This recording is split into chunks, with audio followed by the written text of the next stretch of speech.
As Israel declares war and fighting rage into a second day, a hostage crisis is also unfolding. Graphic and bloody videos have surfaced appearing to show militants taking Israelis hostage. This morning on Meet the Press, Secretary of State Antony Blinken saying Americans could be among those hostages. The NSC confirms Americans have been killed. Also today, NBC News learning exclusively the U.S. military is planning to move U.S. Navy ships and military aircraft closer to Israel as a show of support. The U.S. will also immediately begin supplying Israel with munitions and other military supplies. And there are growing fears of an even broader conflict. Israel and Iran-backed Hezbollah traded artillery and rocket fire Sunday. This after Hezbollah fired at Israeli military sites on the Lebanon border. With me now, four-star U.S. Army retired General Barry McCaffrey. He has completed 4 combat tours, has been wounded 3 times. He's an NBC News national security commentator. General, Prime Minister Netanyahu warning of a long and difficult war. What might that look like? I'm not sure anyone understands yet. The complicating factor of these hostages, possibly dozens and dozens of Israelis, undoubtedly some American dual citizens, never mind the well over 1,000 killed and wounded in Israel.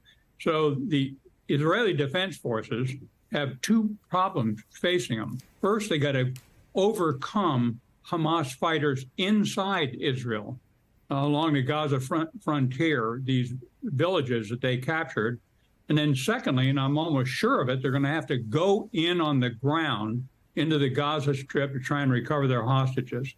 Armor, infantry force, supported by fighter aircraft, dominate the scene and then try and find them in basements and tunnels. It's almost an impossible task. And the other hand, they've got to watch the northern frontier, where Hezbollah, with 110,000 rockets, could potentially enter the war also. A very perilous situation for Israel. So let's stay on that point, General McCaffrey, and I'm going to ask my producers to pull up the map so that our viewers at home can look at this as we talk about it, which is when you talk about that northern border, when you talk about artillery and fire there, what are the risks of it escalating on the northern border? Well, I think it's significant, and that's one of the reasons that the Biden administration, Secretary of Defense Lloyd Austin, and Tony Blinken have been so careful about the deterrence of escalation of this conflict.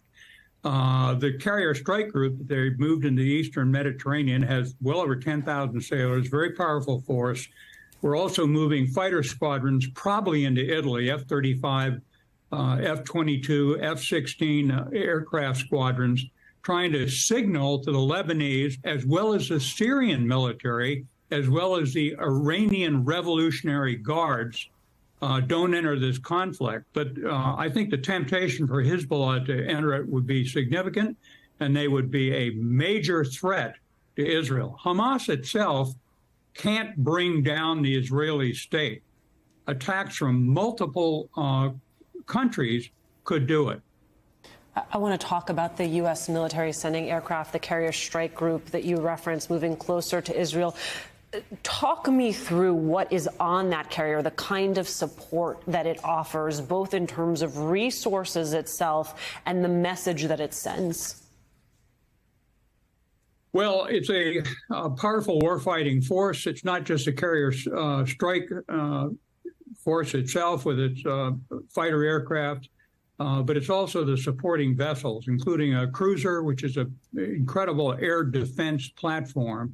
So it will be at risk if it enters the conflict zone, but fully prepared to fight. And then in addition, in the background, U.S. Air Force combat power is moving into the region, stealth capability, major ability to conduct strikes against anyone threatening Israel, or to conduct non-combatant evacuation, if required, to bring Americans and other refugees out of Israel.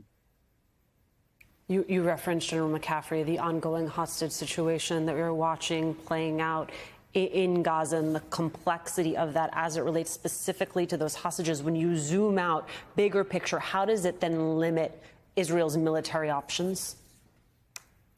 It's going to pose a huge challenge to them. You know, they're used to conducting aircraft strikes in Gaza with very small diameter munitions, in which they so-called double tap a building. The first one's inert. Palestinians are supposed to evacuate the area, and then they bring down the building. They're not going to be able to do it that this time, nor will the Israelis ever know for sure where these dozens of hostages are being held. So I think their only option left will be at some point, they're going to have to go in, grab the surface area of the Gaza Strip, fight off the Hamas fighters, and then try and locate through intelligence sources and door-to-door searches, locate their hostages. A really challenging situation, but the Israelis will never abandon their citizens, and they're not going to get them back without using military power. General McCaffrey, I want to play some sound from the Israeli ambassador to the United Nations today. Take a listen. Hamas is a genocidal Islamist jihadist terror organization. It is no different than ISIS. It is no different than Al-Qaeda. There is no reasoning with genocidal jihadists. They do not want dialogue. They do not want conversation. They want one thing and one thing only: the annihilation of the Jewish state. General McCaffrey, your thoughts? Well, there's no question. I've been listening to some of the Middle Eastern pundits on TV in the last couple of days, talking about the right of return, the land they were ejected from 75 years ago. They're never going back.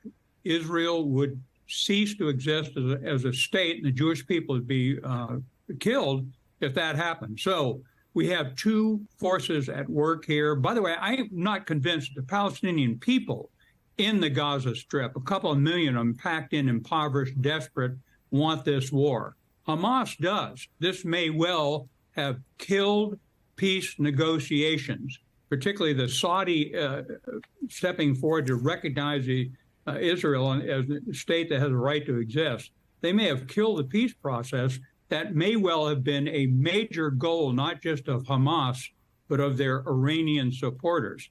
By the way, I'm sure there's a planning cell from the Iranian Revolutionary Guard inside Gaza, and they helped put together this strategic surprise attack by Hamas, which was very well carried out. And, you know, how do you train paragliders in Gaza without the Israelis picking up on it? I'd be amazed if that training wasn't done in Iran and then returned into the Gaza Strip. So this is one perilous situation for the region as well as the Israelis.